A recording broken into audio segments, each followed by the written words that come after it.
When I was a kid, I had a lot of computer games.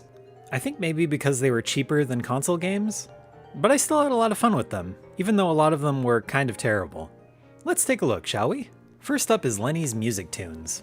This game is really old, so it won't run in regular Windows XP, and it definitely won't run in Windows 10 or 11. So what you need to do if you're running this in a virtual machine is set the display graphics to 8-bit or 256 colors, rather than the now standard 32 or 64-bit. Even then, it won't run exactly as intended, but good enough for the sake of the video. See, the intro music doesn't play here. But funny enough, if you plop this into your disk drive in 2024, it'll still play some of the tracks as if it were a regular music CD, assuming you have a disk drive. So using the power of modern video editors, here's what the intro should sound like.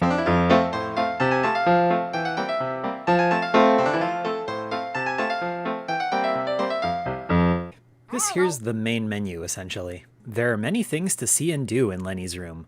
Try clicking the TV, the telephone, the doors, or just about anything else. Or try dragging the bird and the teddy bear around the room. Okay, let's give it a go. We'll start with the globe. We can choose from Toyland, Metropolis, or Mars. Obviously we want to start with Toyland. Oh my god, the text scrolling is so slow. Once you finally get into the game, go ahead and click out of that. You'll start seeing a bunch of space invaders you gotta shoot down with missiles in order to protect Toyland. And in order for those missiles to hit, you gotta click the corresponding note on the piano that displays on the in-game monitor. Nothing too difficult here if you know which keys are which on a keyboard. But if you don't, it shows you at the beginning of the game, so you can just memorize them all really quick. Or if you feel like cheating, you can just write them down. Remember, this is before you could just take a picture of the game with your cell phone. What the heck was that noise? Okay, back to the menu. Let's watch some TV. Nope, can't say I did it. Oh no, I didn't do that. These are actually pretty funny.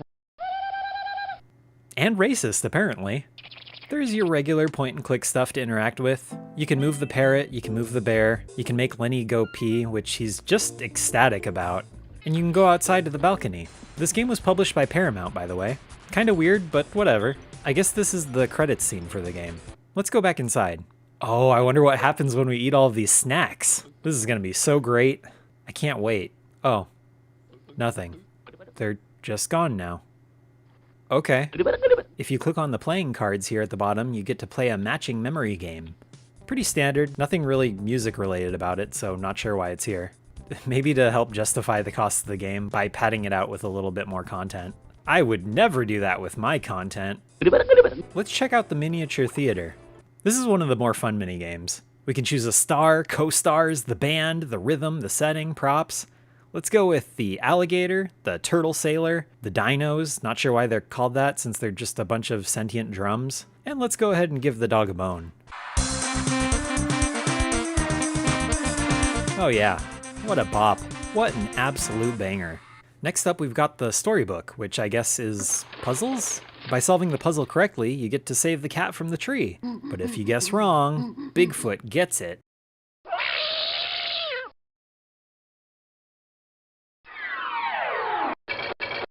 Oh no. Last up we've got PTV, which I'm assuming stands for Penguin Television? I like how this is the only part of the game that has full voice acting. I want to hear what this sounds like pitched down. Yo, what's up? This is Lenny, your VJ on PTV, where you're living large and in charge because you call the shot. I could spend hours on this as a kid, making the perfect music video. We gotta go with rock and roll. They let you listen to the different samples and then rearrange them as you see fit. We're gonna go with this order. Then you get to choose your visual effects. We'll go with some of those, some of these. Things from the bushes and things from the trees. Oh yeah, that's the stuff. Once again, we get to choose a star, co-star, props. So cool. Next up, we've got the Animaniacs game pack. They really went all out with this one, at least as far as the presentation goes. All of the cutscenes are fully voiced full-motion videos with detailed animation and completely thorough dialogue from the original voice actors. There's this whole setup explaining how the Warner Brothers have been captured, and this time they're stuck inside of a computer game. So that's the reason they're going with as to why you have this little collection of minigames to play. I like how this specific part of the intro animation looks like it's ripped straight out of a Kids WB commercial from the mid-90s. The games themselves are all decent? Is that Springtrap? There's the Belchinator, where you play as Wacko and go through this little exploration-style game while burping on the robots. Prop Shop Drop, where you drive different vehicles forward while avoiding obstacles and collecting eggs. Baloney's Balloon Bop, which is a Breakout clone. Smoocher, a game where you play as Dot that's kind of like the original Mario Bros. Arcade game, except instead of hitting the enemies from below and then knocking them over, you shoot kisses at the enemies to turn them pink, and then knock them over. I'm pretty sure this Ralph sprite is ripped straight from the Animaniacs game on the Super Nintendo, so that's pretty funny.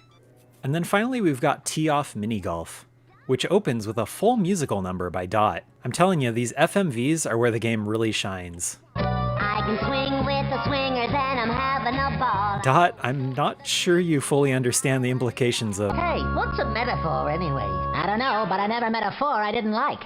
Never mind, they know exactly what they were doing. The golf minigame is fine, nothing to write home about. I wouldn't be surprised if the writers from the show were at least partially involved with this. There's some really decent stuff here. Unlike this next game, where the original characters were most certainly not involved. Pac Guy. It's your pretty standard Pac-Man clone, but bad. Just really bad. I can't believe they got away with selling this in stores. But yeah, the Pac, as it was called, is actually something you could buy in stores on CD-ROM in the 90s, in stores like Target or Walmart.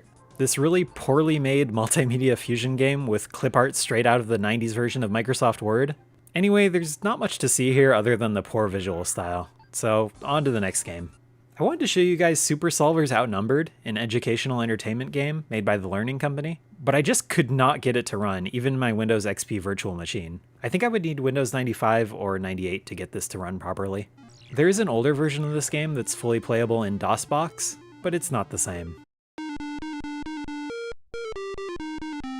I might make a full video on the Learning Company someday. If you guys are interested, let me know in the comments, because I played a ton of their library as a kid, and I would love to revisit them someday. I'm just going to need to block out some time for it, because it's going to be a pain in the butt to get all of the Clue Finders and Reader Rabbit games to work on a modern PC. I've mentioned this next game on the channel before, the Legoland PC game from the year 2000. This game also has some really well-made full-motion videos like the Animaniacs game, but the quality even extends beyond that in this case. This is a full-fledged, well-thought-out, and well-executed amusement park management game, much like Roller Coaster Tycoon. It's a little more kid-friendly than Roller Coaster Tycoon, and consequently doesn't get quite as complex as that game, but it makes up for it with its charming graphics, characters, and animations. I highly recommend this one if you're interested in checking out some old park management games for whatever reason. And last up, we've got Timon and Pumbaa's Jungle Games. I couldn't find my actual disc for this game, so I had to re-download it from myabandonware.com. And I swear, the version I had of this game only had the pinball minigame in it. Apparently there's also this game where you catch falling bugs and this Frogger-like game, but all I remember is the pinball. The pinball is pretty fun. I loved pinball games when I was a kid. I could probably make a full video just about all the different pinball games I used to play. Would that be interesting? I don't know. Do you have any old PC games you used to play as a kid that you'd like to go back and revisit someday? Let me know in the comments, as long as it isn't Minecraft or Fortnite. Thanks for watching.